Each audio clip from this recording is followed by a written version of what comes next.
একটা বিয়ে করলাম, স্ত্রীর বয়স মনে করেন 16 বছর। তখন ওর বয়স হলো, আমার বয়স 32। ডাবল, 16 দুগুণে 32 না? তাই তো? আমার কাছে অ্যাটলিস্ট এক্সপ্লেইন তো করুক, একটু বলুক, কনভিন্স করুক। আমি একটু মন খারাপ করে বেডের সাইডে গিয়ে বসছি। সমাজ পরিবেশ সব মেয়েদের পক্ষে, দিন শেষে আপনি দোষী হয়ে যাবেন। জাস্ট আমি ওনাকে ফিরে পেতে চাই। সত্যের পক্ষে থাকেন, মিথ্যার বিপক্ষে থাকেন। এখানে ইসলামে বদনাম হয়েছে, আলেমে বদনাম হয়েছে। একদিকে স্বামী বিয়ে নিয়ে ব্যস্ত, অন্যদিকে স্ত্রী কান্নায় মর্মাহত। বলছি আবু তোহা আদনান এবং সাবিকুন নাহারের কথা। আপনার সোশ্যাল মিডিয়া বর্তমান সয়লাভ আপনারা দেখেছেন যে আবু তোহা আদনান সাহেব এবং সাবিকুন নাহারের ডিভোর্স হয়ে গিয়েছে, অর্থাৎ তালাক হয়ে গিয়েছে। এখন চাইলেই সাবিকুন নাহার আবু তোহা আদনানের কাছে আর ফিরে আসতে পারবে না। এবং ছেলে সন্তান কিন্তু এই বিষয়টা অনেকজনই জানে না। তাদের যে ছেলে সন্তান ছিল তারা কিন্তু কিছু টাকার বিনিময়ে সাবিকুন নাহার আদনান সাহেবের কাছে দিয়ে গিয়েছে, অর্থাৎ দেলমোহরের কিছু টাকার সাথে আরো কিছু টাকা অ্যাড করার পরে ছেলে মেয়ে লিখিতভাবে আবু তোহা আদনান সাহেবের কাছে দিয়ে গিয়েছে। এদিকে সাবিকুন নাহার ডিভোর্সের পরে তার ভুল বুঝতে পেরে সে কান্নায় অঝরে কাঁদছে এবং সে বলতে চাচ্ছে যে আমি আমার সত্যটা তুলে ধরার কারণে আমার ডিভোর্স হয়েছে। সেই বিষয়টা আপনাদেরকে দেখাবো।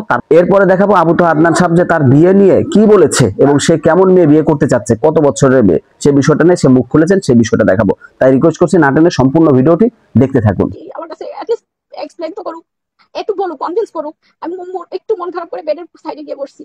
সে আমাকে এত মারছে, সে আমাকে সারা রাত মারছে, সারা রাত মারছে। আপনারা দেখছেন রিসেন্ট উপদেষ্টা নাহিদকে যেভাবে মারছে, কোমর থেকে একটা দাগ, সেটা ভাইরাল হয়েছে, আপনারা সবাই দেখছেন। আমার পুরো কোমর থেকে নিচ অব্দি এভাবে দুই পায়ের মধ্যে সেভাবে এভাবে এভাবে জখম করে ফেলছে। সেই জখম সেই জখম আমি জানি না নাহিদ উপদেশটাকে কি দিয়ে মারছে। সে আমাকে এই জখম করছে এই লেভেলে, লাথি দিয়ে দিয়ে, পা দিয়ে লাথি দিয়ে দিয়ে, যে আমাকে ফুটবলের মতো লাথি দিতে দিতে বেড়ে উঠাইছে, নামাইছে, মারতেই আছে, মারতেই আছে। আমি আমি নিতে পারি না। আমি জানতাম ওকে একটা দুটো চড় দেয় মানুষ, স্বামী স্ত্রীর মধ্যে এগুলো হয়, এভাবে মারে আমার জানা ছিল না। আমাকে এভাবে মারতেই আছে। তারপরে সে এক পর্যায়ে বের হয় বডি আনতে। সে প্রতি কথায় বডি আর ছুরি নিত, সে প্রতি কথায় বডি আর ছুরি নিত, বডি আনতে। তারপরে আমি ডোর লক করে দিছি, আমি ডোর লক করে দিছি ভয়ে। এবার সে দরজা বাড়ানো শুরু করছে। আমি কাকে ফোন ফোন নিয়ে আমি বেলকনিতে চলে গেছি। বেলকনির ডোর ওদিক থেকে লক করা যায় না। আমি বেলকনিতে গিয়ে আমার মাকে ফোন দিছি যে আম্মা আপনি এখন আসেন। তারা কেউ আসে নাই। সে আসছে সকালে। আমিও বলছি আমি কি এভাবে কান্না করে আমাকে মেরে ফেলতে আসে নাই। তখন তারা আমাকে মেনে নেয় না, এরকম না, বরং তারা তো আসতে। আচ্ছা আমি বলতেছি ধীরে ধীরে। আমি তো আর এমনিতেই তার নাম্বার আমি পাবো কোথায়, আমাকে মেনে নেয় না, বিষয়টা তো এরকম না। আমি বলতেছি মা আমাকে মেরেই ফেলবে, আপনি আসেন। আসে না। কিন্তু এই জায়গায় আমার মা হইলে পারতো সহ্য করতে, সে রাতটা কাটাতে পারতো। সে ওই দরজা বডি দিয়ে ভাগে, সে ঢুকে, চিন্তা করতে পারে না আমার কেমন লাগে তখন। আমি শুধু একটা দোয়া পড়তেছিলাম, আল্লাহু খায়রুন হাফিজ, আল্লাহ ছাড়া আমাকে আজকে হেফাজত করার কেউ নাই। আমি তার পায়ে পড়ে গেছি যে আমি সরি, আর জীবনে বলবো না, আর জীবনে বলবো না। এগুলো আমার অপরাধ, কারণ আমি এরপরেও আবার এরকম কিছু একটা বলে ফেলতাম। কারণ আমি তো মেয়ে মানুষ, আমার মুখে চলে যান লেট করছো, এটা করলাম, আমি খারাপ লাগতেছে, এরকম। আমি তখন পায়ে পড়া শুরু করলাম, আমি জীবনেও বলবো না। ওকে এক্সপ্লেন করতে বলেন, ওকে কসম করতে বলেন ও আমাকে ওইদিন মারছিল কেন, এই একটা কথার উপরে।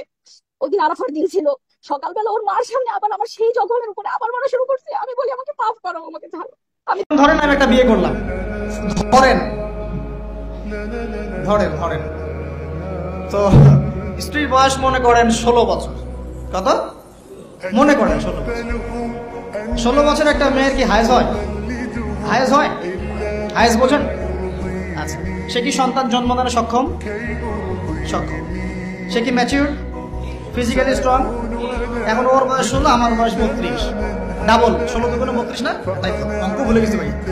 আচ্ছা, এখন ও আমার সাথে হ্যাপি, আমি তার সাথে হ্যাপি, সন্তান জন্ম হচ্ছে, দুজন সুখে আছি, মহব্বতের সাথে আছি, সুস্থ আছি, কোনো সমস্যা আপনার?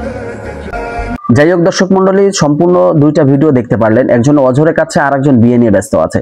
যাই হোক, এখন এই ভিডিও নিয়ে আপনার মন্তব্য কি অবশ্যই কমেন্ট করে জানাবেন। এখন সাবিকুন নাহার চাইলেই আবু তোহা আদনানের কাছে আর ফিরতে পারবে না, কারণ যেহেতু তালাক হয়ে গিয়েছে। যাই হোক, এই জন্য মেয়েরা কোনো কাজ করার আগে চিন্তা ভাবনা করা উচিত, আসলে আমি এটা করতেছি কত টাকা যুক্তিযুক্ত, বা এর দ্বারা আমার কি ফায়দা হবে, বা এর দ্বারা পরবর্তীতে এর ইফেক্ট কি হতে পারে। যাই হোক, সম্পূর্ণ ভিডিওটি কন্টিনিউ করার জন্য আপনাকে অসংখ্য ধন্যবাদ। অবশ্যই ভিডিওটি শেয়ার করে দিবেন।